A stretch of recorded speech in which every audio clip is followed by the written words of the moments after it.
시래기 다들 좋아하시나요? 저는 된장국 중에 시래기를 넣은 시래기 된장국이 제일 맛있더라고요. 겨울철에 자주 먹는 음식 재료인 시래기는 예로부터 한국인의 밥상에 올라온 식재료라 매우 친숙하죠. 시래기는 주로 무청이나 배춧잎을 말려서 만든 것으로 과거 우리나라가 가난하던 시절 겨울철 채소로 밥상에 중요한 역할을 해왔을 뿐만 아니라 지금은 특유의 향과 식감으로 꾸준히 많은 사랑을 받고 있는데요. 시래기는 맛뿐만 아니라 몸에 좋은 성분까지 가득한 건강식품이라는 것 알고 계셨나요? 시래기의 놀라운 영양 성분과 효능 알려드릴게요. 첫 번째, 시래기의 효능은 바로 뼈 건강에 매우 좋다는 것입니다. 시래기와 뼈 건강 잘 연관지어지지 않는데요. 시래기에는 100g당 칼륨 함유량이 우유의 3배나 된다는 사실 놀랍지 않나요? 이렇게 시래기에는 칼슘이 풍부하게 들어있어서 뼈를 튼튼하게 유지하는 데 도움을 주는데요. 뼈 건강에 칼슘이 좋은 역할을 한다는 것은 다들 아시죠? 시래기는 칼슘뿐만 아니라 뼈 건강에 필수적인 비타민 D와 비타민 K도 함유되어 있어요. 비타민 D는 뼈의 칼슘 합성을 도와주고 비타민 K는 뼈의 형성과 유지에 중요한 역할을 해주는데요. 비타민 K는 오스테오칼신이라는 단백질의 생성을 촉진하여 뼈의 형성을 돕고 뼈의 분해를 억제하여 뼈 손실을 예방하는 효과가 있는 거죠. 그래서 시래기를 꾸준히 섭취하면 칼슘과 함께 다양한 미네랄들이 뼈에 좋은 영향을 미쳐 건강한 뼈를 유지하는 데 효과적입니다. 시래기를 잘 익혀서 먹으면 더 흡수율도 좋아지는데요. 이는 뼈 건강에 아주 중요한 부분이라고 할 수 있습니다. 특히 중년과 노년층에서는 뼈 밀도가 낮아져 골다공증이나 골절 위험이 높아지기 때문에 칼슘을 충분히 섭취하는 것이 중요합니다. 두 번째, 시래기는 장 건강에 좋은 영향을 미칩니다. 시래기는 식이섬유가 매우 풍부한 식품인 거 다들 아시죠? 시래기는 무청을 말린 것인데요. 그늘에 말리기만 했을 뿐인데 식이섬유가 무청의 4배 정도 된다는 사실 참 신기하죠? 시래기에 함유된 식이섬유는 장 내에서 물과 함께 팽창하여 변을 부드럽게 만들어주어 장 운동을 원활하게 도와주는데요. 이러한 작용은 장의 연동 운동을 촉진시키고 변비 예방에도 장 건강을 유지하는 데 효과적입니다. 또한 시래기는 장내 유익한 세균에게 영양을 공급하는 역할도 하는데요. 장내 유익한 세균은 시래기의 식이섬유를 먹고 번식하며 또 장에 좋은 유익균들이 자랄 수 있는 환경을 만들어주고 이는 장내 세균의 다양성과 균형을 유지하는 데 도움을 줍니다. 유익균들이 장 건강에 중요한 역할을 하기에 시래기를 섭취함으로써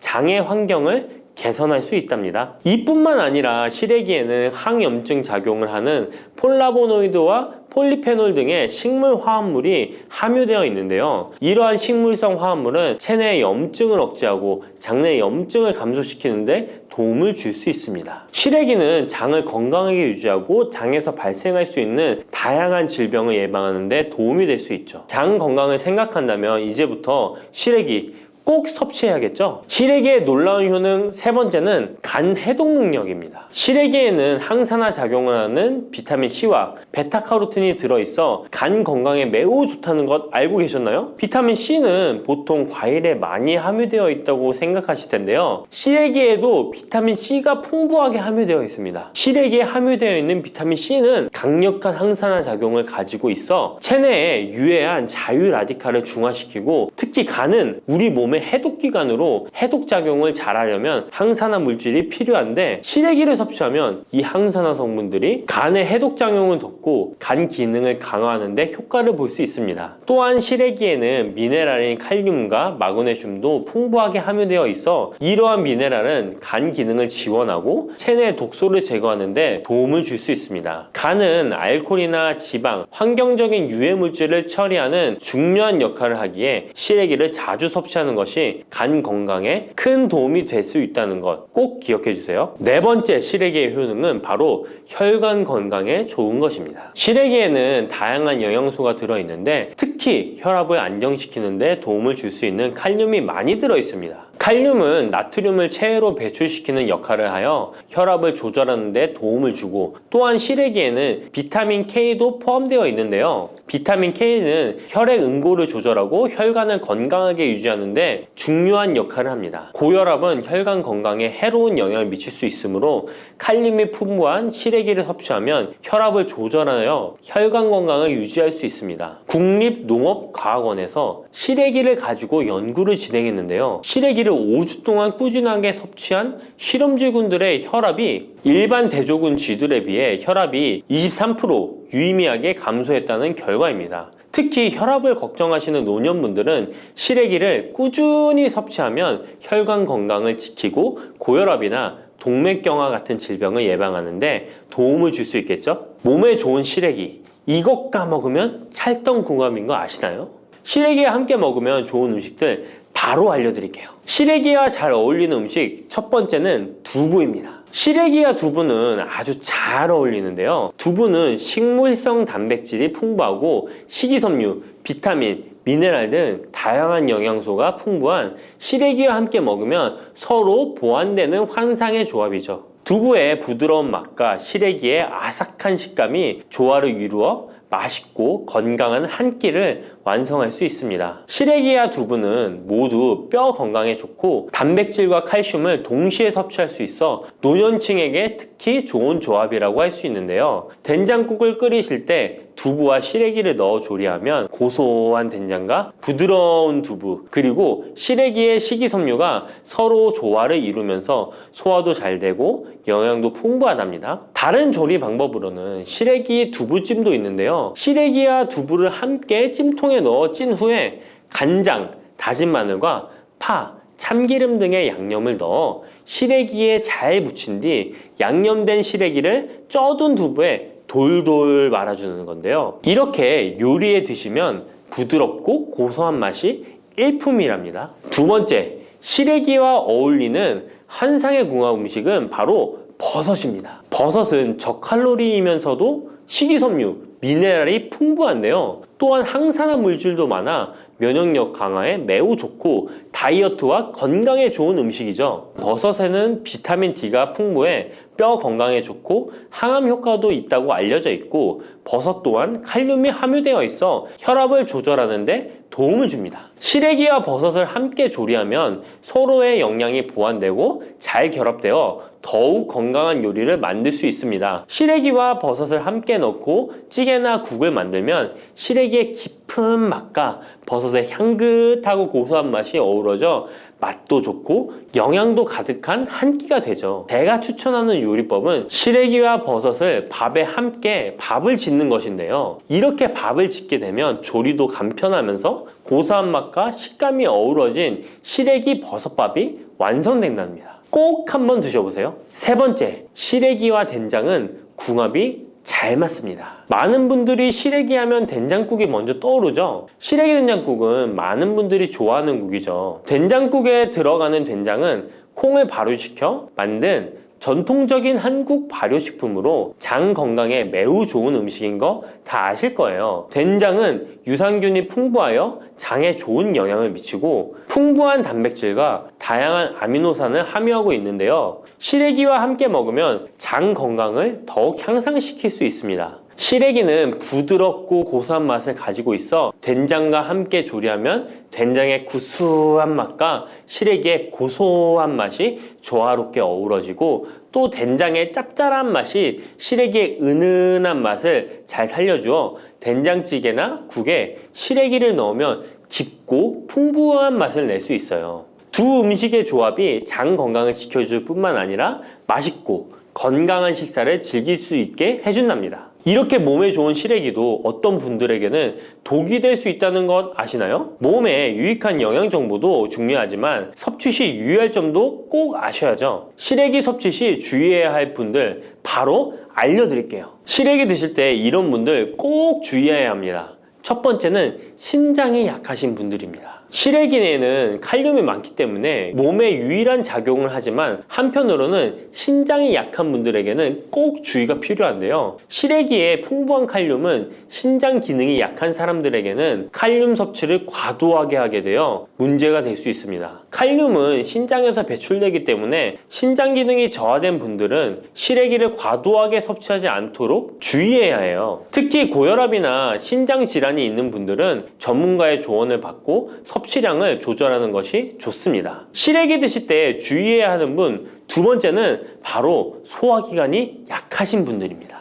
시래기는 식이섬유가 풍부한 식품으로 이 역시 몸이 건강한 분들에게는 유익한 성분이지만 소화기관이 약해지신 분들이 과도하게 섭취하게 될 경우 위장에 부담을 줄 수 있어요. 특히 장이 민감한 분들은 식이섬유가 장을 과하게 자극하고 불편하지 않게 하기 위해서 과식하지 않도록 주의하는 것이 좋습니다. 너무 많은 양을 먹으면 배가 불편하거나 소화불량을 일으킬 수 있기 때문에 적당히 섭취하는 것이 중요하다는 것 꼭 유의해 주세요. 50대 이후에 근육이 많이 빠졌다면 이것을 드시면 됩니다. 요새 들어 몸이 예전 같지 않다고 느끼시는 분들 계신가요? 만약 그런 분들이 계신다면 몸에 단백질이 부족한 것을 의심해 볼 수도 있습니다. 나이가 들면서 왜 단백질 섭취가 중요한지 그리고 그에 따른 여러 가지 사실들을 알아보려고 하는데요. 나이 들수록 단백질이 더 중요하다는 말을 들어보신 분들도 많이 있을 거예요. 우리 몸의 필수 영양소라는 단백질, 이 단백질 섭취가 중요한 이유 5가지를 알려드릴게요. 첫 번째는 근감소증 예방입니다. 나이가 들면 근육량이 자연스럽게 줄어들게 되는데요. 이를 근감소증이라고 합니다. 근감소증은 근육이 빠르게 줄어드는 질환으로 단백질은 근육을 구성하는 주요 성분인데요. 단백질을 충분히 섭취하지 않으면 근육량이 급격히 줄어들게 되고 이렇게 되면 근력도 같이 약화되며 근감소증을 유발할 수 있습니다. 단백질이 부족하게 되면 그 진행이 훨씬 더 빨라질 수 있는데요. 근육이 줄어들게 되면 일상생활을 하기 어려워지고 이렇게 되면 근육이 더 감소하게 되는 악순환이 생길 수 있습니다. 단백질 섭취와 운동을 병행하는 게 가장 좋겠죠? 단백질이 중요한 이유 2번째는 면역력 증가입니다. 단백질과 면역력이 연관이 있다고 하시며 의아해 하시는 분들이 있으시죠? 단백질은 우리 몸속의 세포 그리고 장기뿐만 아니라 수많은 호르몬을 구성하는 중요 요소입니다. 또 단백질은 면역 시스템에서 중요한 역할을 하는 항체와 효소를 생성하는데 백혈구라고 많이 들어보셨죠? 이 백혈구는 감염을 인식하고 싸우는 주요 면역 세포인데요. 이 백혈구가 주로 단백질을 사용하여 병원균을 인식하고 항체를 만들어 병원균을 물리치는데 중요한 역할을 합니다. 또한 우리 몸의 중요한 면역 세포도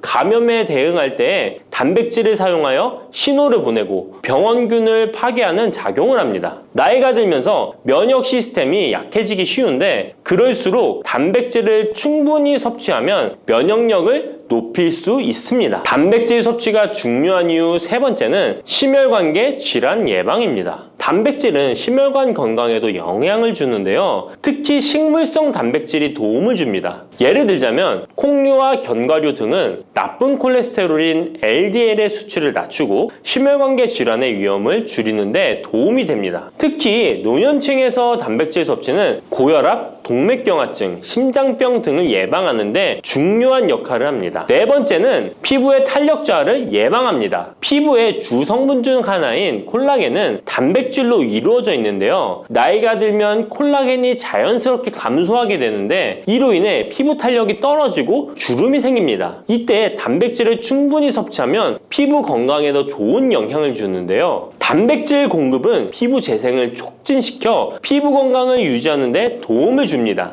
5번째는 골다공증 예방입니다. 나이 드신 여성분들은 특히 더 주목해주세요. 질병관리청의 보도자료에 따르면 대한민국 50세 이상의 골다공증 유병률은 22.5%로 약 5명 중 1명은 골다공증이 있는데요. 골다공증은 조용한 뼈 도둑이라고 불릴 정도로 초기 증상이 뚜렷하게 보이지 않지만 골다공증이 한 번 생기면 이로 인한 고관절, 척추, 손목 등의 골절이 생기기 쉽고 이로 인해 합병증 위험 또한 증가하는데요. 이 골다공증을 예방하는 데 중요한 요소가 바로 단백질입니다. 단백질은 뼈를 구성하는 중요한 요소 중 하나인데요. 뼈의 건강을 유지하는데 필요한 칼슘과 함께 단백질은 뼈의 구조를 안정화시키고 골밀도를 높여서 골다공증을 예방하는데 중요한 역할을 합니다. 한마디로 노년층에서 우리가 흔히 알고 있는 칼슘과 비타민 D와 함께 단백질 섭취를 증가시키면 뼈가 약해지는 것을 방지할 수 있습니다. 이렇게 중요한 우리 몸속의 단백질이 혹시 부족하게 된다면 무슨 일이 일어날까요? 단백질이 부족하면 여러 가지 신체 기능에 문제가 생기는데요. 첫 번째는 인지 기능 저하와 치매입니다. 단백질 부족이 치매를 유발한다니 놀라셨나요? 연구에 따르면 단백질이 뇌 건강을 유지하는 데 아주 중요한 역할을 합니다. 특히 기억력에 많은 영향을 주는데요. 단백질은 뇌에서 신경 전달 물질을 만들고 뇌세포의 구조를 유지하는 데 도움을 줍니다. 특히 학습과 기억력에 영향을 주는 시냅스에서 발생하는 신경 전달 물질의 방출과 수용체 활성화는 대부분 단백질에 의해 조절되는데, 예를 들어 NMDA 수용체와 AMPA 수용체는 기억 형성에 중요한 역할을 하며 이것들은 모두 단백질로 구성되어 있습니다. 그래서 충분한 단백질을 공급받지 못하면 뇌 기능이 떨어지고 치매나 인지 기능 저하의 위험이 점점 커질 수 있는 가능성이 있다는 것이에요. 이러한 단백질 섭취가 우리 몸에 얼마나 중요한 영향을 끼치는지 다시 한번 아셨죠? 또 단백질이 부족하면 탈모도 일어날 수 있다는 거 아시나요? 혹시 머리카락이 점점 얇아지고 있는 거나 빠지고 있는 것 같다고 느끼시나요? 탈모도 단백질 부족과 관련이 있습니다. 우리 머리카락도 단백질인 케라틴으로 주로 이루어져 있기 때문에 단백질이 부족하면 머리카락이 자연스레 약해지고 그 증상이 점점 심해지면 탈모가 올 수 있습니다. 우리가 광고로 많이 접하는 탈모 영양제 같은 경우도 맥주 효모 성분과 머리카락을 이루고 있는 아미노산 단백질로 구성이 되어 있는 것을 보면 쉽게 이해가 가실 거예요. 그러니 건강한 모발을 생각한다면 단백질을 잊지 말고 섭취해야겠죠? 그런데 말입니다. 왜 노년층이 단백질을 더 많이 섭취해야 하는 걸까요? 젊은 사람들보다 더 중요한 이유가 있을까요? 그 이유는 노년층은 근육이 자연스럽게 감소하고 신진대사도 느려져서 기초대사량이 감소하기 때문에 체지방률이 증가할 수 있고 단백질의 체내 합성 능력 또한 떨어지게 되는데요. 그러면 근육량이 줄어들게 되고 그만큼 신체 활동도 힘들어지면서 일상생활에서 어려움을 겪을 수 있는 것입니다. 그래서 노년층일수록 단백질을 충분히 섭취해서 근육을 유지하는 게 매우 중요하답니다. 그런데 노년층은 소화 기능이 떨어지기 때문에 사실 고기나 생선 같은 동물성 단백질을 섭취하는 게 불편할 수 있고, 또 나이가 드시면서 식사량이 감소하거나 식사 준비의 번거로움도 매끼 단백질을 챙겨 먹는데 어려움을 주는 게 사실입니다. 그래서 혼자 지내시는 분들은 더욱더 단백질 섭취가 어렵기도 합니다. 또한 어떤 분들은 체중 증가를 걱정해서 단백질이 고칼로리라고 생각해서 드시기를 꺼려 하기도 하고요. 그렇다고 해서 섭취하기 어렵다고 단백질의 섭취를 멀리해서는 절대 안 됩니다. 우리 몸에 이렇게 필수적인 단백질을 충분히 섭취하기 좋은 음식에는 무엇이 있을까요? 단백질을 섭취하기 좋은 추천 음식 4가지 바로 소개해 드릴게요. 첫 번째 식품은 계란입니다. 사실 단백질 하면 가장 먼저 떠오르는 식품이 계란인데요. 계란 2알만 드셔도 하루에 필요한 단백질의 20%를 섭취할 수 있다는 거 아셨나요? 특히 계란의 단백질은 완전 단백질로 분류되는데요. 이는 우리 몸이 제대로 기능하는 데 필요한 필수 아미노산을 포함한다는 것을 뜻해요. 계란은 단백질뿐만 아니라 비타민 A, D, E도 함유하고 있어 건강에 매우 좋은데요. 계란은 자연적으로 비타민 D를 함유하고 있는 드문 식품 중 하나입니다. 또한 계란 노른자에는 칼슘, 구리, 요오드, 철분, 망간, 인, 셀레늄, 아연도 풍부하게 함유하고 있어서 계란을 먹으면 많은 영양소를 쉽게 섭취할 수 있는 거죠. 두 번째 식품은 생선입니다. 등푸른 생선 좋다는 이야기는 누구나 한 번쯤 들어보셨을 텐데요. 사실 등푸른 생선뿐만 아니라 다른 생선도 저지방, 고단백 식품으로 다른 고단백 식품인 육류에 비해 지방 함량이 낮고 필요 영양소는 그대로 제공해 줍니다. 생선에는 단백질과 함께 오메가3 지방산도 풍부하게 함유되어 있어 심혈관 건강에 좋죠. 특히 연어, 고등어, 참치 같은 생선은 단백질뿐만 아니라 항염증 효과도 있습니다. 그리고 대구 같은 백색 생선은 지방 함량이 매우 적고 단백질은 상대적으로 많아서 체중 걱정이신 분들이나 다이어트를 하는 사람들에게 더욱 좋은 생선입니다. 등푸른 생선도 지방 함량은 높지만 이 지방이 건강에 유익한 오메가3 지방산이기 때문에 건강에 도움이 되는데요. 생선의 단백질은 다른 육류나 콩류보다 소화가 편하고 생선의 살은 비교적 부드러운 섬유질을 가지고 있어서 소화가 빠르고 몸에서 쉽게 흡수됩니다. 세 번째는 유단백 식품인 우유나 요거트 같은 유제품입니다. 특히 노년층에서는 유제품을 섭취하면 칼슘도 함께 챙길 수 있어서 골다공증 예방에도 도움이 되는데요. 유제품에 포함된 단백질은 고품질 단백질입니다. 고품질 단백질은 신체가 효율적으로 사용하고 필요한 아미노산을 모두 공급하는 단백질을 말하는데요. 유제품에 포함된 주요 단백질은 카제인과 웨이로 두 가지 모두 필수 아미노산을 풍부하게 포함하고 있습니다. 웨이 단백질은 소화가 쉽기 때문에 운동 직후 우유를 섭취하시면 근육에 아미노산을 빠르게 공급할 수 있고 카제인은 천천히 흡수되어 장시간 동안 일정한 수준의 아미노산을 제공해 근육 손실을 방지하는 데 도움을 줍니다. 하지만 우유를 먹으면 속이 불편하신 분들도 계시죠? 많은 사람들이 유제품을 섭취할 때 소화 불편을 겪을 수 있는데 특히 락토스 불내증, 즉 유당 불내증이 있는 경우입니다. 그러나 요즘에는 이런 분들을 위한 락토스를 제거한 락토프리 우유나 치즈, 요구르트 등은 락토스가 거의 없거나 적은 제품들이 많이 나와 있는데요. 락토스 불내증이 있는 사람도 이런 유제품은 문제없이 섭취할 수 있습니다. 소화가 어려우신 분들은 참고하셔야겠죠? 네 번째는 콩류입니다. 콩류 또한 식물성 단백질로 유명하죠. 콩류는 식물성 단백질을 제공하는 대표적인 식품인데요. 두부나 두유 같은 식품으로도 쉽게 섭취할 수 있고요. 콩류와 같은 식물성 단백질은 고기나 유제품과 같은 동물성 단백질에 비해 지방 함량이 낮고 콜레스테롤이 없는 특징을 가지고 있습니다. 특히 콩, 렌틸콩, 병아리콩, 검정콩 등 다양한 종류의 콩류는 필수 아미노산을 풍부하게 포함하고 있어 신체가 필요로 하는 단백질을 고루 제공하는데요. 특히 고기나 생선 같은 동물성 단백질이 소화가 어려우신 분들에게는 두부나 비지찌개 같은 소화가 잘 되면서도 단백질도 섭취할 수 있는 콩류가 좋은 단백질 식품입니다. 이렇게 몸에 필수적인 단백질, 음식만으로 충분히 섭취되면 좋겠지만 그게 어려운 경우도 있을 텐데요. 이때 단백질 보충제도 좋은 선택이 될 수 있습니다. 운동 후에 빠르게 단백질을 보충하고 싶을 때나 식사를 통해 충분한 단백질을 섭취하기 어려운 경우 보충제가 유용한데요. 마트에서 쉽게 찾을 수 있는 단백질 파우더나 고단백 프로틴바를 이용하면 간편하게 단백질을 보충할 수 있습니다. 하지만 이렇게 간편하게 섭취할 수 있는 제품들 몸에 좋다고 많이 섭취하면 좋을까요? 과량 섭취할 때도 큰 문제가 될 수 있습니다. 한 번에 과도한 단백질은 신장에 부담을 줄 수 있고 또 체내에서 불필요하게 지방으로 축적될 수 있습니다. 단백질의 하루 권장 섭취량은 성인 기준 몸무게 1kg당 약 1g인데요. 하루 권장 섭취량을 꼭 지키는 게 중요하죠. 한마디로 보충제는 식사로 부족한 부분을 보충하는 역할만 하도록 하고 식사로 골고루 단백질을 섭취하는 게 가장 이상적입니다. 마지막으로 단백질 섭취 시 간단한 팁을 알려드리겠습니다. 매 끼니마다 조금씩 단백질을 나눠서 섭취하는 게 단백질 흡수에는 효과적인 거 아셨나요? 단백질은 탄수화물과 지방과 다르게 잉여 단백질이 몸에 저장되지 않는데요. 그 때문에 한 번에 과량으로 섭취하면 소화가 어려워지거나 신장에 부담만 줄 수 있고 단백질은 필요 이상의 단백질은 배출되기 때문에 번거롭더라도 매일 조금씩 몇 끼마다 꾸준히 섭취하는 게 중요합니다. 고기 좋아하시는 분, 채소를 더 선호하시는 분, 이제는 다 같은 단백질이라고 생각하지 마시고 동물성 단백질과 식물성 단백질을 골고루 섭취해야 하는데 동물성 단백질은 식물성 단백질에는 부족한 아미노산이 풍부하고 식물성 단백질은 동물성 단백질에 비해 지방이 적고 섬유질도 같이 섭취할 수 있습니다. 우리가 평상시에 먹는 한식은 사실 단백질 섭취에 아주 좋은데요. 식탁에 깨, 단백질이 풍부한 계란, 생선, 두부, 콩들을 반찬으로 두어 개만 먹어도 쉽게 몇 끼마다 몸에 필요한 단백질을 섭취할 수 있습니다. 이제부터 잊지 마시고 단백질이 풍부한 반찬 꼭 드셔주세요.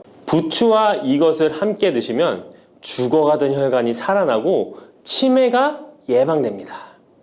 부추에는 항산화 성분과 각종 비타민, 칼슘, 칼륨 등의 미네랄 성분이 풍부하여 간 해독에 좋고 콜레스테롤을 낮추며 당뇨 예방과 조절에 도움이 되고 심혈관 질환을 예방하는 데에도 탁월한 효능이 있습니다. 부추가 건강에 도움이 된다는 사실은 많은 분들이 알고 계시지만 부추의 효능에 대해 자세히 알고 계신가요? 부추의 효능, 함께 먹으면 보약이 되는 음식과 부추를 드실 때 주의할 점, 그리고 부추의 특별한 조리법까지 모두 알려드릴게요. 같이 먹으면 좋은 음식 첫 번째는 두부입니다. 두부는 기본적으로 단백질이 풍부하며 리놀렌산, 레시틴, 피토스테롤 등의 성분이 풍부해서 몸 안에 콜레스테롤 수치를 낮춰주고 혈액순환을 원활하게 하여 동맥경화, 심근경색, 뇌출혈 등의 심혈관 질환을 예방할 수 있습니다. 그리고 두부는 체력과 근력을 유지하는데 큰 도움을 주는데요. 바로 두부의 풍부한 단백질 때문이죠. 근육은 매일 일정량이 새로운 근육으로 대체되기 때문에 매일 단백질을 공급해줘야 하는데요. 우리 몸에 단백질을 공급해주기 위해 정말 유용한 음식이 두부인 것이죠. 또한 두부에는 콜린이 풍부한데 콜린은 알츠하이머성 치매를 예방하는데 탁월한 효능을 발휘합니다. 그리고 두부는 건강하게 장수하는 데 도움이 되는데요. 많은 과학자들의 연구 결과 건강하게 장수한 사람들의 특징이 식물성 단백질을 꾸준히 섭취했다는 사실을 발견했고 동물성 단백질을 식물성 단백질로 바꿔 섭취했을 때 사망의 위험성이 낮아진다는 연구 결과도 있습니다. 이런 두부와 부추가 만나게 되면 심혈관 질환을 예방하는데 시너지 효과가 나오게 됩니다. 부추의 풍부한 황화아릴 성분이 혈관 내의 노폐물을 제거해주고 나쁜 콜레스테롤도 녹여주는 효과가 있는데요. 그렇게 되면 혈액은 깨끗해지고 혈액순환이 원활하게 되어 심혈관 질환을 예방할 수 있습니다. 그리고 부추에는 칼륨이 풍부한데요. 칼륨은 혈관 내에 나트륨을 배출해주는 작용을 합니다. 나트륨의 농도가 높아지면 고혈압이 발생하고 증세가 심해지면 치매까지 유발할 수 있는데요. 부추의 칼륨이 나트륨을 배출해 주어 혈관의 문제를 미리미리 예방하여 고혈압뿐만 아니라 혈관성 치매까지 예방하는 효과를 누릴 수 있답니다. 문제는 부추를 먹어 이렇게 혈액순환이 좋아진다 해도 혈관 내에 호모시스테인이라는 성분은 부추를 드시는 것으로는 해결되지 않습니다. 호모시스테인은 체내에서 메티오닌이 대사되는 과정에서 생성되는 아미노산입니다. 이 호모시스테인이 혈관에 쌓이게 되면 혈관을 손상시키고 혈액 응고를 촉진하므로 심혈관 질환이 급증할 수 있습니다. 그런데 이때 두부를 함께 드시게 되면 혈관 내 호모시스테인을 제거하는데 놀라운 효과를 볼 수 있는데요. 바로 두부의 풍부한 엽산이 호모시스테인을 몸 밖으로 배출해 주는데 탁월하기 때문이죠. 이 엽산이 호모시스테인을 다시 메티오닌으로 전환시켜 독성을 완화시킬 수 있습니다. 앞에 말씀드렸다시피 두부에 단백질이 풍부하다는 사실은 알고 계실 거예요. 그런데 단백질의 양이 고기보다 훨씬 많다는 사실은 모르셨죠? 나이가 들수록 고기가 소화가 잘 안 되어 잘 안 드시게 되는 분들이 많이 있습니다. 그리고 우리나라 성인들의 단백질 섭취량이 많이 부족하다는 통계 자료도 있습니다. 두부를 드시게 되면 부족한 단백질을 충분히 보충해 주어 근육을 튼튼하게 하는 데 도움이 되고 이는 관절염과 통증을 예방하는 데에도 도움이 되는 것이죠. 그리고 두부에는 이소플라본이란 성분이 많이 들어있는데요. 이소플라본은 칼슘의 흡수를 도와주고 뼈에서 칼슘이 빠져나가는 증상까지 막아주는 효능이 있습니다. 이런 효능으로 노년기 골다공증을 예방하는데 큰 역할을 해줄 수 있죠. 다만 이런 두부는 찬 성질을 가지고 있어 몸이 찬 분들이 드시면 소화가 잘 안 될 수 있는데요. 부추와 함께 드시면 이런 문제를 해결할 수 있습니다. 부추는 따뜻한 성질을 가지고 있기 때문에 두부의 찬 성질을 중화시켜 줄 수 있습니다. 그럼 두부와 부추를 함께 드시는 방법 알려드릴게요. 먼저 두부를 면포에 담아 물기를 빼주며 으깨주세요. 으깬 두부와 잘게 썬 부추에 계란을 넣어 반죽을 해줍니다. 그리고 달궈진 팬에 기름을 넣어 주시는데요. 이때 기름은 오메가3가 풍부한 올리브유나 들기름을 사용해 주세요. 반죽을 넣고 잘 부쳐주면 두부 부추전이 완성됩니다. 두 번째, 부추와 함께 먹으면 보약이 되는 음식은 사과입니다. 부추를 사과와 함께 드시게 되면 사과의 풍부한 항산화 물질들이 혈관을 보호하고 유기산이 우리 몸의 신진대사를 촉진해 주어 몸속에 생성되는 발암 물질들을 몸 밖으로 빠르게 배출시켜 줍니다. 부추의 효능 중 가장 중요한 것 중에 하나가 바로 이 항암 효과인데요. 부추에 있는 다양한 영양 성분과 식이섬유, 항산화 물질들 덕분이죠. 부추에는 비타민 A, 비타민 C와 같은 항산화 물질이 풍부합니다. 이 항산화 물질은 세포를 손상시키고 염증을 유발하며 노화를 촉진하는 활성산소를 제거하는 역할을 해주고 암세포의 활성을 억제하는 효능이 있습니다. 특히 비타민 A는 면역체계를 강화시켜주어 우리 몸이 암세포와 싸워 이길 수 있는 힘을 높여주는 역할을 해준답니다. 세포를 손상시키는 주범에는 프리라디칼이란 물질이 있는데요. 프리라디칼의 체내 농도가 높아지면 암세포의 발생이 급격하게 올라가게 됩니다. 이런 나쁜 물질을 부추의 비타민 C와 비타민 E가 제거해 주어 암을 예방하는 효과가 있다는 것이죠. 그리고 부추와 사과에는 수용성 식이섬유가 많이 들어있는데요. 이 식이섬유는 소화 기능을 건강하게 유지할 뿐만 아니라 특히 대장암 같은 소화계통의 암을 예방하는데 큰 도움을 줍니다. 그리고 식이섬유가 풍부한 부추와 사과는 혈당 관리에 도움을 주어 당뇨를 예방하고 개선하는데 큰 역할을 하는데요. 식이섬유는 혈관 내에 콜레스테롤을 배출하는 데 도움을 주고 당 성분이 장에서 천천히 흡수되도록 해주어 혈당이 급격히 오르는 것을 방지해 줍니다. 이렇게 되면 췌장에서 인슐린이 분비되는데 충분한 시간을 벌어주어 췌장이 혹사되는 것도 예방해 주는 것이죠. 그럼 부추와 사과는 어떻게 드시면 좋을까요? 먼저 각종 채소로 샐러드를 만들어 드실 때 부추와 사과를 채를 썰어 함께 드셔도 정말 맛있게 드실 수 있습니다. 그리고 부추와 사과를 함께 갈아서 주스로 만들어 드셔도 좋은데요. 만드는 방법도 아주 간단합니다. 먼저 잘 씻은 부추를 적당한 크기로 잘라주시고 사과도 가운데 씨를 빼고 적당하게 잘라줍니다. 믹서기에 넣고 물 1컵, 올리브 오일을 1스푼 넣어줍니다. 올리브 오일을 넣으면 부추의 영양 성분 흡수율을 몇 배나 올려줄 수 있습니다. 이렇게 넣고 갈아주기만 하면 부추 사과 주스 완성입니다. 세 번째, 부추와 함께 먹으면 보약이 되는 음식은 돼지고기입니다. 부추의 강력한 생명력은 지친 간을 되살리는데도 그 효능이 뛰어나 간에 쌓인 독소를 제거하는데도 효과적인데요. 부추에 함유된 베타카로틴과 클로로필 같은 간세포를 보호하고 간의 재생을 촉진해주는 역할을 해줍니다. 그리고 부추에 함유된 사포닌 성분은 지방간을 예방하고 간의 부담을 덜어주는데 많은 도움을 줄 수 있습니다. 또한 황화알릴이라는 성분이 풍부한데 이 성분은 간의 면역력을 강화해주고 간의 여러 질환을 예방해주는 효능이 있습니다. 여러분 혹시 글루타치온이라는 영양제 들어보셨나요? 부추에는 체내에서 이 글루타치온을 합성할 때 필요한 황화합물이 풍부하여 간의 해독작용을 높여줄 수 있습니다.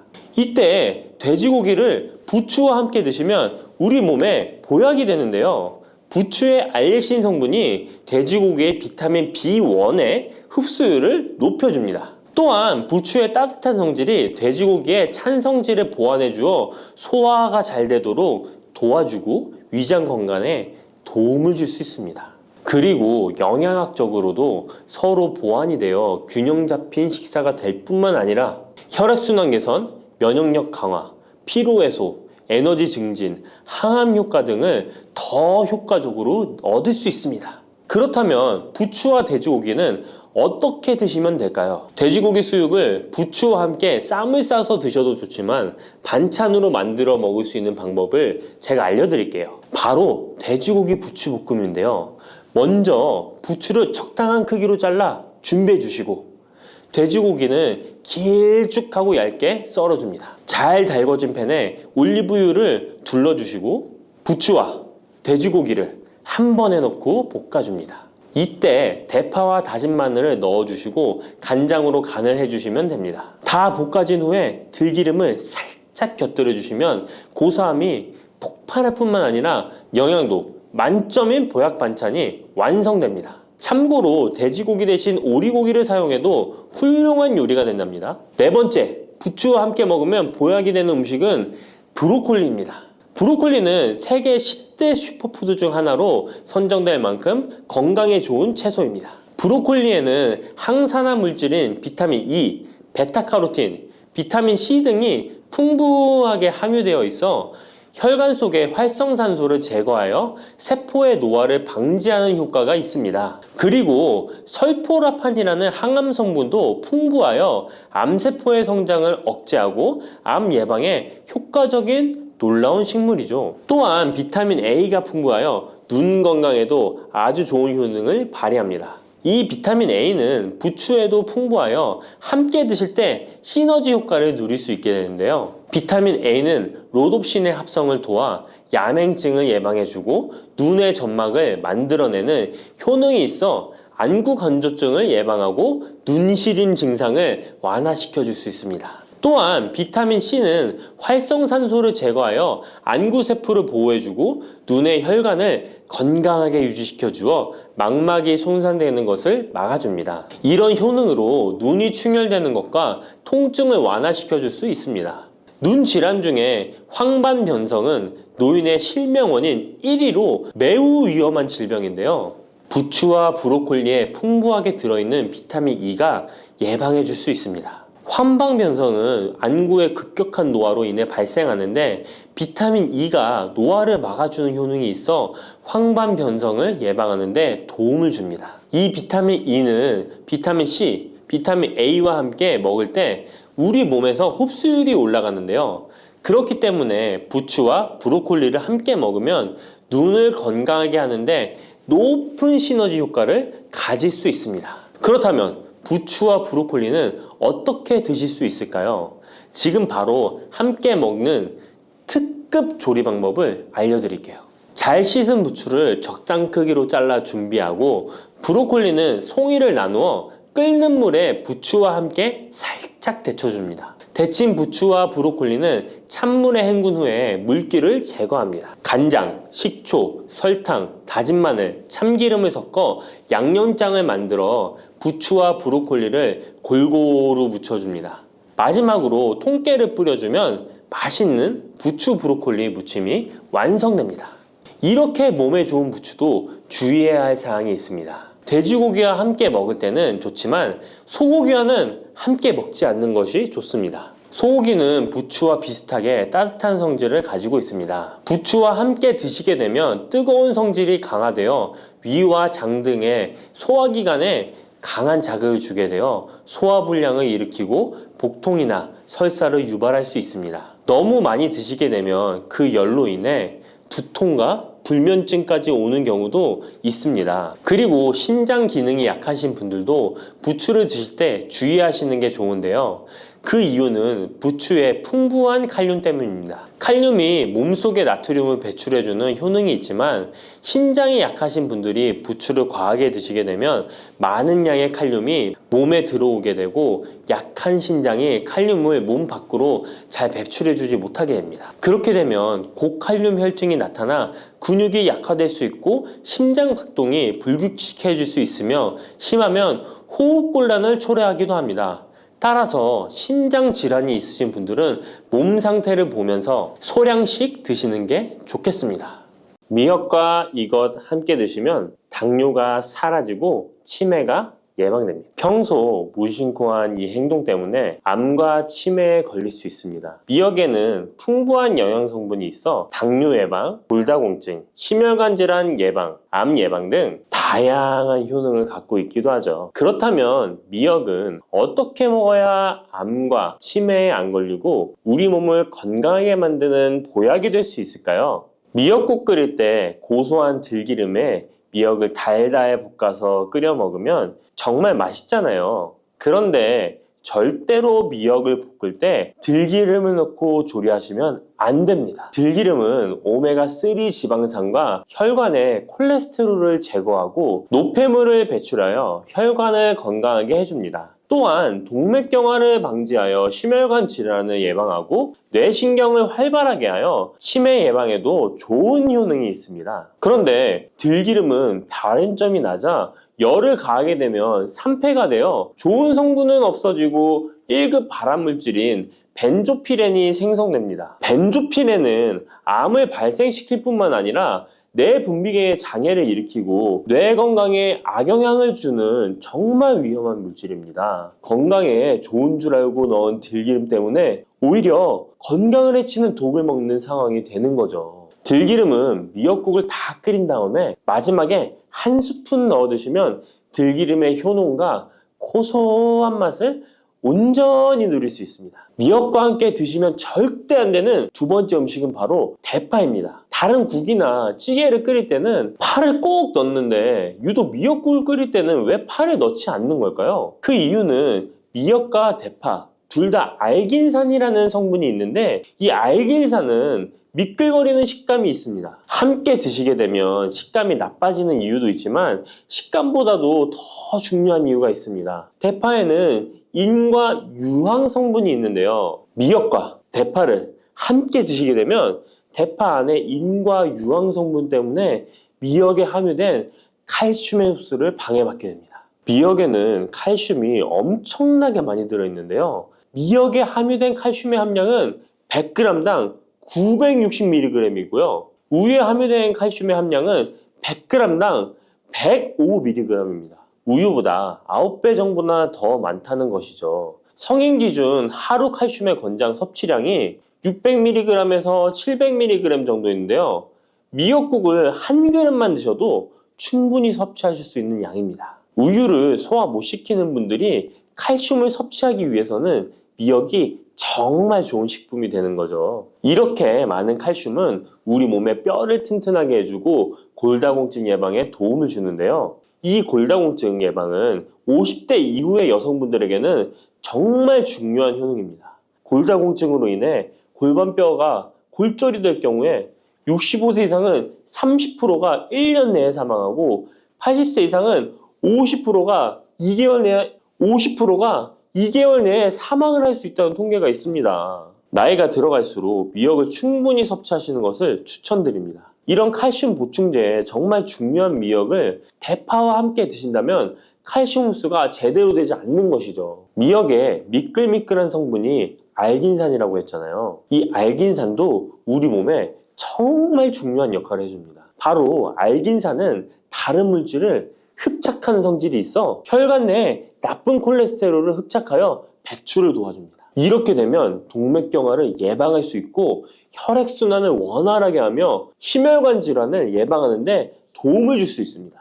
미역이 피를 맑게 한다고 하잖아요. 바로 이 알긴산의 효능 때문에 혈관이 깨끗해지기 때문입니다. 또한 알긴산은 장 운동을 촉진하고 배변 활동을 원활하게 하여 변비 예방에 도움을 줍니다. 이는 미역의 풍부한 식이섬유와 함께 장 건강에 도움을 주는 거죠. 미역에 함유된 풍부한 식이섬유는 당뇨 예방에 탁월한 효능을 발휘하는데요. 국립보건원에서 장년층 7,400명을 대상으로 추적 조사를 해봤는데 해조류를 전혀 먹지 않는 사람과 매일 미역국 반 그릇 이상의 해조류를 섭취한 사람의 당뇨병 발생 위험도를 조사했는데 하루에 미역국 반 그릇 이상 먹는 사람이 해조류를 전혀 먹지 않는 사람에 비해 당뇨병 발생 위험도가 20%가 낮았습니다. 미역의 풍부한 식이섬유는 급격히 오르는 혈당을 막아주는데요. 식이섬유가 소화의 속도를 늦춰주고 인슐린의 분비를 조절해주기 때문입니다. 식이섬유는 포만감을 높여주고 칼로리가 낮아 식사량을 조절하는 데 도움을 주고 체내에 노폐물과 독소를 배출하여 체중을 감량하는 데도 도움을 주어 다이어트 식품으로도 많이 활용되고 있습니다.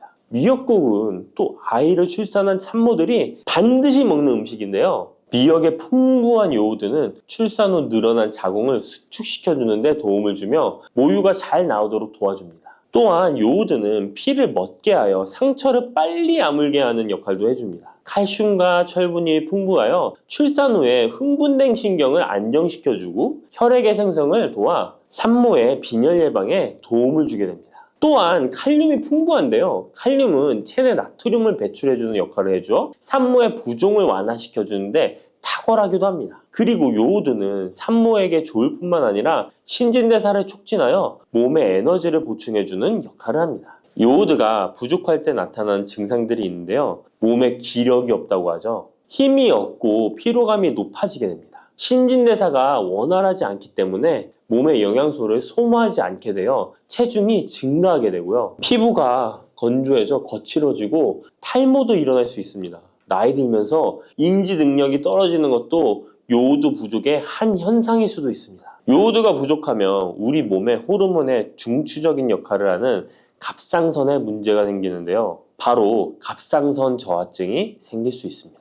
이러한 문제들을 미역을 섭취함으로 예방할 수 있는 건데요. 요오드의 하루 권장 섭취량은 2.4mg입니다. 미역국 한 그릇에는 요오드가 약 1.1mg 정도 함유되어 있으니 미역국은 하루에 한두 그릇만 드시길 바랍니다.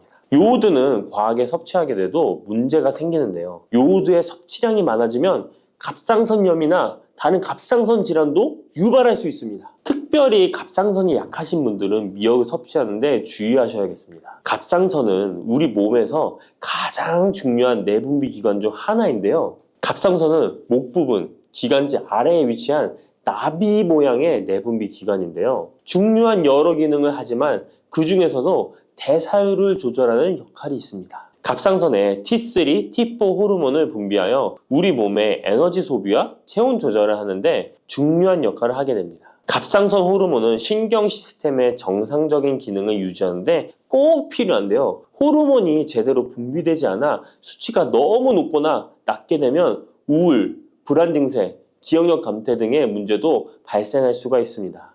이 갑상선 호르몬에 영향을 미치는 것 중에 요오드가 있는데요. 요오드가 부족하면 세계보건기구에서는 뇌세포가 손상되고 치매가 발생할 수 있다고 보고하고 있습니다.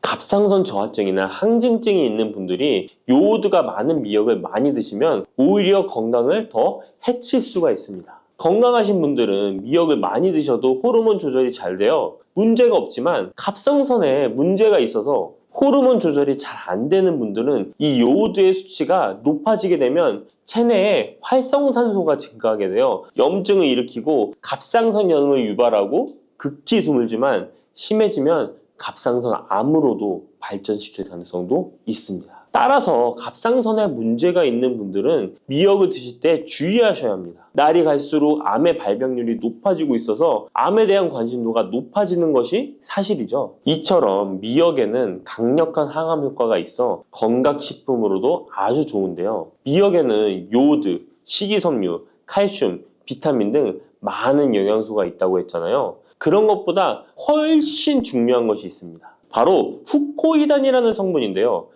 이 성분이 바로 강력한 항암 작용을 한다고 알려져 있습니다. 코이단 성분은 미역의 줄기보다 미역귀에 7배나 많이 들어있어 요즘에 미역귀가 항암식품으로 많이 알려져 있습니다. 이 후코이단은 암세포가 스스로 사멸되도록 유도하는 효능이 있습니다. 이러한 효능으로 암세포가 생기는 것을 막아주고 전이 되는 것도 방치할 수 있는 거죠. 후코이단은 특히 폐암, 간암, 대장암, 유방암, 백혈병에 효능이 좋다고 입증된 논문들이 발표되기도 했습니다. 후코이단은 항암 작용 외에도 콜레스테롤 혈관에 흡착되지 않도록 막아주고 혈류를 원활하게 해주어 혈관을 건강하게 해주는 역할을 해줍니다. 이렇게 혈관을 깨끗하게 해주어 뇌졸중과 뇌경색, 심근경색 등의 심혈관 질환도 예방할 수 있습니다. 미역귀와 함께 토마토를 드시면 항암 효과를 극대화할 수 있는데요. 토마토가 채소의 왕으로 불리며 우리 몸에 정말 좋다는 사실 알고 계시죠? 토마토에는 라이코펜이라는 항산화 성분이 풍부하게 함유되어 있습니다. 라이코펜은 강력한 항산화 작용으로 몸 안의 활성산소를 제거하여 혈관을 건강하게 하고 염증을 제거하여 노화를 예방할 뿐만 아니라 미역의 후코이단과 만나 암세포를 제거하는 강력한 항암작용을 하게 됩니다. 미역과 함께 드시면 효과가 극대화되는 음식으로는 두부가 있습니다. 콩으로 만든 두부는 식물성 단백질이 풍부해서 건강식품으로 우리 식탁에 정말 많이 올라오죠. 두부에는 단백질뿐만 아니라 사포닌 성분도 풍부하게 함유되어 있습니다. 사포닌은 인삼, 홍삼, 더덕 등에도 풍부하게 함유되어 있는 성분인데요. 이 사포닌은 면역력을 강화하고 체내의 활성산소를 제거하여 노화를 방지하고 항암 작용도 하여 암을 예방하기도 합니다. 정말 기적과 같은 성분입니다. 그런데 이 사포닌의 단점이 체내에 요오드를 배출하여 요오드 결핍이 있는 분들은 주의하셔야 하는데 미역과 함께 드신다면 미역에 함유된 풍부한 요오드와 사포닌의 만남으로 미역의 섭취로 과다할 수 있는 요오드의 양을 두부의 사포닌이 배출시켜주어 걱정 없이 드실 수 있게 되는 것이죠. 칼슘은 뼈를 튼튼하게 만들어준다고 상식적으로 알고 계시잖아요. 우리 몸에는 칼슘이 많아도 골다공증이 생긴다는 사실 들어보셨나요? 칼슘이 풍부한 우유를 많이 마시는 덴마크나 스웨덴 같은 나라에서 골다공증이 많다고 합니다. 오히려 많은 칼슘이 오히려 혈관이나 심장에 쌓여서 석회화를 일으켜 건강을 해치게 되는데요. 그렇다고 칼슘이 많은 음식을 안 먹을 수도 없고 어떻게 해야 할까요? 걱정하지 마세요. 해결책 바로 알려드릴게요. 그것은 바로 계란과 함께 드시면 해결됩니다. 계란에 들어있는 다양한 영양 성분이 오스테오칼신이라는 단백질을 활성화시켜 주는데 이 단백질은 뼈를 강화하고 칼슘이 뼛속으로 제대로 흡수할 수 있도록 도와줍니다. 이 오스테오칼신을 활성화해주는 역할을 하는 게 비타민 K2인데 우리나라에서는 허가가 늦게 나서 그동안 정식으로 섭취 못했던 비타민 K2도 지금은 허가가 나서 요새 영양제를 보면 칼슘과 마그네슘, 비타민 D와 비타민 K까지 같이 들어있어 칼슘의 흡수를 더욱 용이하게 만들어주는 영양제도 쉽게 찾아볼 수 있습니다.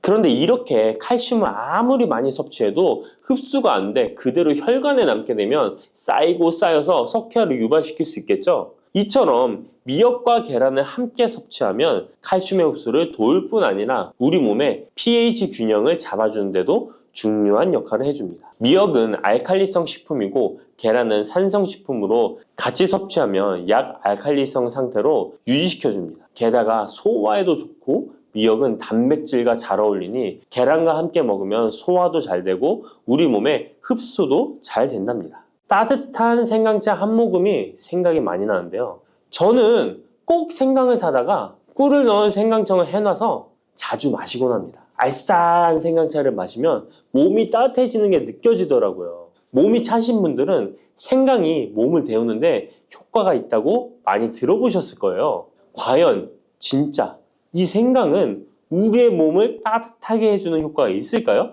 또 어떤 방법으로 먹어야 효과가 좋을지 같이 알아볼게요. 생강은 다양한 건강 효능을 가지고 있어 요즘 많은 사람들이 주목하는 식품 중 하나인 거 알고 계시나요? 생강은 우리 몸에 여러 가지 유익한 성분들이 함유되어 있는데요. 그 중에서도 진저론, 쇼가올, 진저롤 성분들은 생강의 특유의 매운맛과 향을 내는 성분들이기도 합니다. 특히 이 성분들은 노년층에게도 유익한 성분이라서 건강관리에 큰 도움이 될 수 있는데요. 주목할 만한 생강의 대표적인 성분 3가지 바로 소개해 드릴게요. 생강의 첫 번째 성분은 진저론입니다. 진저론은 생강에서 가장 대표적인 활성 성분으로 생강의 매운맛과 특유의 향을 담당하고 있는데요. 진저론은 항산화 효능이 뛰어나며 세포 손상을 막아주고 노화를 예방하는 데 도움이 됩니다. 또한 진저론은 소염 작용을 가지고 있어 염증을 줄이고 통증 완화에도 효과가 있는데요.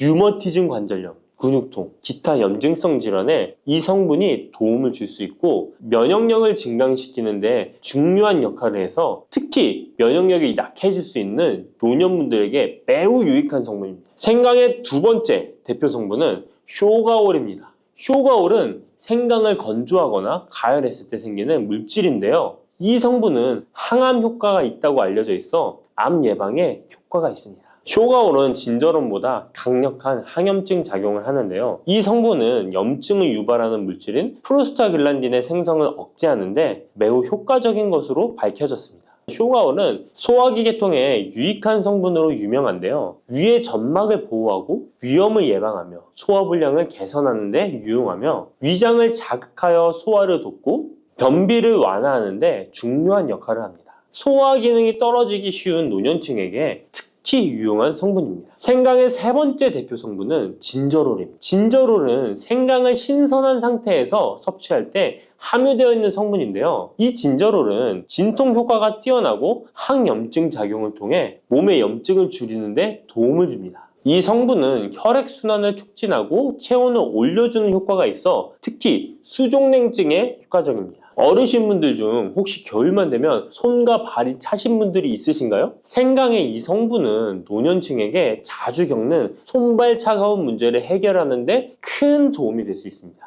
또한 항균과 항바이러스 성질을 가지고 있어 감염 예방에 도움을 받을 수 있으므로 호흡기 질환을 예방하고 증상을 완화하는 데 효과적인 성분입니다. 혹시 중국의 성인 공자를 아시나요? 누구든지 한 번쯤은 들어보셨을 텐데요. 공자는 살아생전에 먹는 음식도 매우 철저하게 관리했다는데요. 공자가 매 식사마다 생강을 빼놓지 않고 먹었다는 것 알고 계셨나요? 공자는 생강이 얼마나 몸에 좋은지 그 옛날부터 알고 있었던 것이죠. 공자는 73세에 생을 마감했는데 그 옛날 평균 수명을 생각하면 어마어마하게 장수를 했던 것이죠.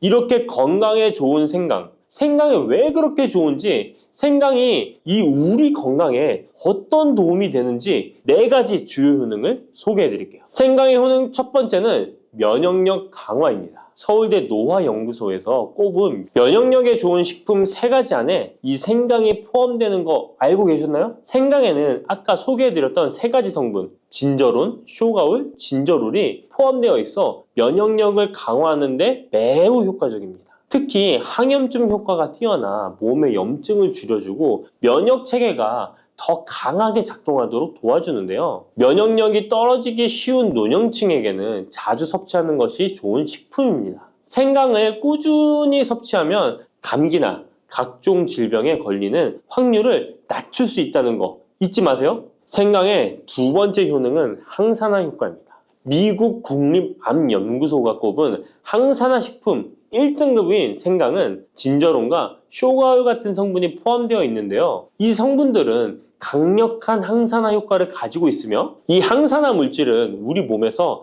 자유 라디칼이라는 유해 물질을 제거해 주어 노화, 염증, 심혈관 질환과 각종 질병을 예방하는 데 중요한 역할을 합니다. 특히 생강은 세포의 산화 스트레스를 줄이고 피로 회복과 노화 방지에 효과적이어서 건강한 노년을 위해 꼭 필요한 식품이라고 할 수 있죠. 생강의 세 번째 효능은 바로 수족냉증 완화입니다. 수족냉증은 특히 노년층에게 흔하게 나타나는 증상 중 하나인데요. 손발이 차가워지고 특히 겨울철에 더 불편함을 겪는 분들이 많으시죠. 생강은 혈액순환을 촉진시켜주는 효과가 있어 수족냉증을 완화하는 데 탁월합니다. 생강의 진저롤 성분이 체온을 높여주고 혈관을 확장시켜서 손발이 따뜻해지는 데 도움을 줍니다. 또한 한의학에서는 생강이 몸의 찬 기운을 밖으로 내보내주고 또 몸 안에 열을 발산해주는 효능이 있다고 유명한데요. 우리 옛 조상부터 이 생강이 몸을 따뜻하게 해주는 효과가 있다는 것을 알고 있었던 것이죠. 생강의 네 번째 효능은 소화불량 개선입니다.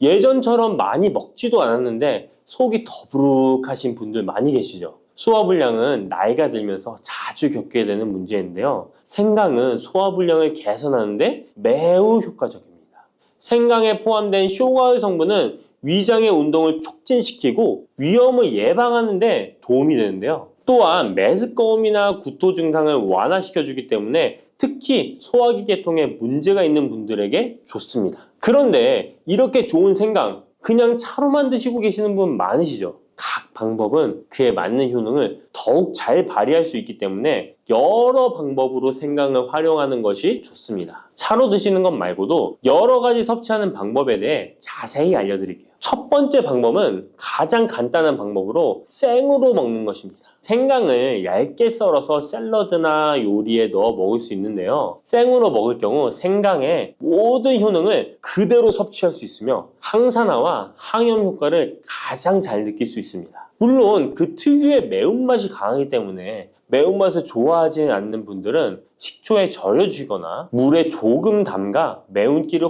확 빼고 드시거나 생으로 조금 먹는 것이 좋습니다. 두 번째 방법은 생강을 말려서 먹는 방법입니다. 생강을 건조해서 차나 국물에 넣어 먹을 수 있는데요. 볕이 잘 들고 통풍이 잘 되는 곳에 말리셔도 되고 아니면 음식 건조기에 넣고 말리셔도 됩니다. 말린 생강은 소화 기능을 더욱 돋고 소염작용을 강화하는 데 효과적입니다. 또한 말린 생강은 장시간 보관이 가능하고 생강의 매운맛이 부드럽게 중화되어 편하게 섭취 가능한데요. 체온을 높여주는 효과가 있어 겨울철에 특히 유용합니다. 차로 끓여 마시면 몸을 따뜻하게 해주고 피로 회복에도 도움이 됩니다. 세 번째 방법은 생강을 가루로 내서 먹는 방법입니다.